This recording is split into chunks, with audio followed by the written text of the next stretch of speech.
ঘরে থাকা সামান্য কিছু উপকরণ দিয়ে একদম কম সময়ে বানিয়ে ফেলুন আজকের এই রেসিপি। নমস্কার বন্ধুরা, উদরপূর্তির ইউটিউব চ্যানেলে আপনাদের সবাইকে স্বাগত জানাই। আজকে আমাদের রেসিপি গন্ধরাজ চিকেন। গন্ধরাজ চিকেনের জন্য প্রথমেই আমাদের চিকেনটা ম্যারিনেট করে নিতে হবে। তার জন্য আমরা এখানে নিয়ে নিয়েছি 500 গ্রাম মতন চিকেন লেগ পিস, 100 গ্রাম টক দই, 2 চামচ আদা রসুন পেস্ট, সামান্য নুন, হলুদ গুঁড়ো, গোলমরিচ গুঁড়ো এবং একটি গোটা গন্ধরাজ লেবুর জেস্ট। সমস্ত কিছু আমরা চিকেনের সাথে ভালোভাবে মিশিয়ে নেব এবং চিকেনটিকে আধ ঘন্টার জন্য ম্যারিনেশনে রেখে দেব। আধ ঘন্টা পর ঢাকনা খুলে আমরা চিকেনের মধ্যে অ্যাড করব 2 চামচ মতন গন্ধরাজ লেবুর রস এবং আবার চিকেনটিকে ভালোভাবে মিশিয়ে নেব। কড়াই গরম করে আমরা কড়াইয়ের মধ্যে দিয়ে দিলাম 4 চামচ মতন রিফাইন্ড অয়েল। ফোড়নে দিয়ে দিচ্ছি গোটা গরম মশলা।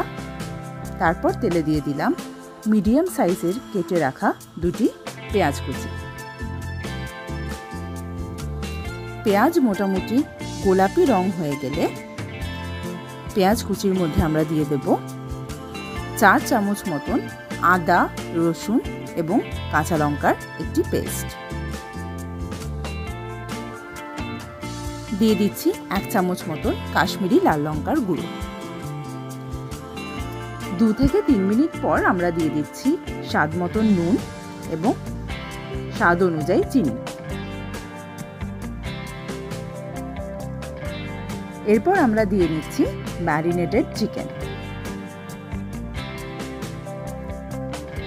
চিকেনের সাথে মশলাটি ভালোভাবে মিশিয়ে নেব।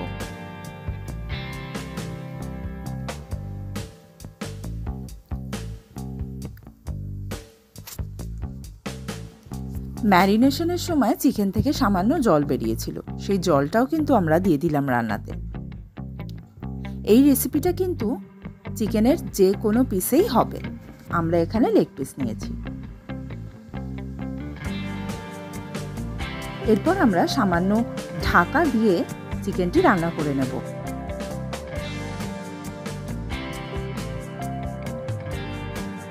ঢাকনা খুললে দেখবেন তেল অলমোস্ট ছেড়ে দিয়েছে এবং অসাধারণ একটি কালার এসেছে।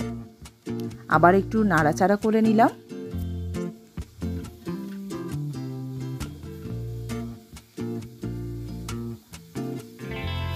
আবারও সামান্য ঢাকা দিয়ে মিডিয়াম আঁচে আমরা কুক করে নেব।